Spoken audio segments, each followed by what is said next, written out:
Jesus is so badass. He was like the king of calling out bullshit. People are like, hey, you can't talk to Samaritans. Jesus is like, bullshit.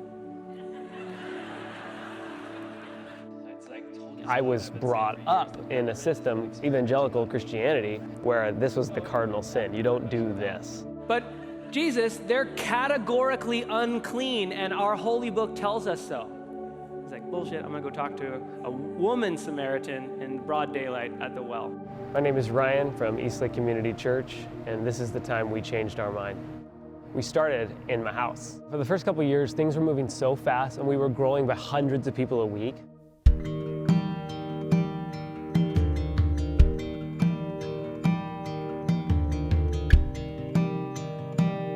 When it came to the conversation around the LGBT community and church policy, or what does the Bible say about homosexuality, I always felt awkward about it. I didn't want to bring it up.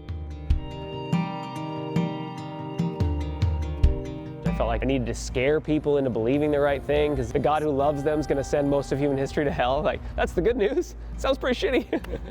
My name's Christina Cobb, and I do music here at Eastlake Church.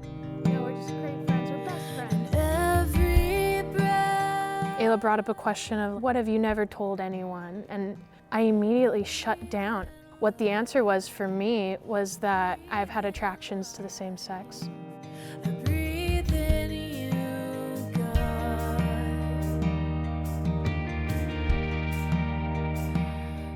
I just couldn't take it anymore. I told Ayla that we need to tell someone. I don't know what's gonna happen.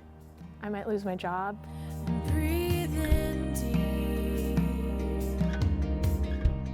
And I was just really so fearful.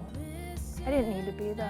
Luckily, some people, their fears make sense. She pulled me aside and was like, hey, I need to tell you that I'm dating Ayla. I was like, that's amazing, how wonderful, beautiful. But she was crying. And eventually I realized she was saying, look, I'm assuming this is my last day working here.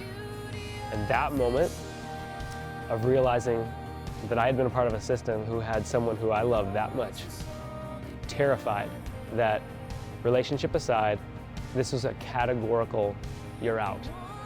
And my heart broke, and I just realized I had been a coward for too long.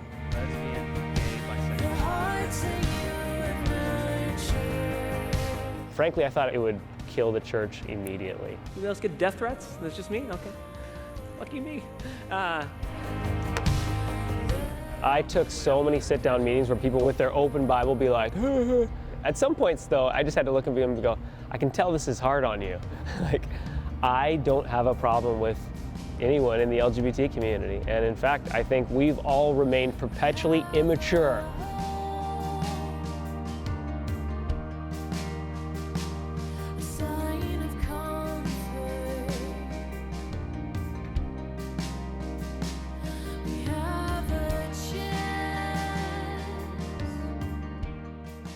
Hell is knowing your truth and lacking the courage to live it. I don't care if the Bible says gay people suck.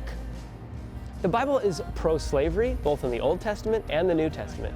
It doesn't have a very great view of women leading and teaching. I have lots of things I disagree with about the Bible. If you want to go further on the journey, you have some unloading to do. And we've decided it fell from the sky, and now we got to run it, like a manual for how to run the earth, how to legislate morality, and that's not what it is. If we need to consult an ancient book to know what to do when a human being is in front of us, I think we're screwed already.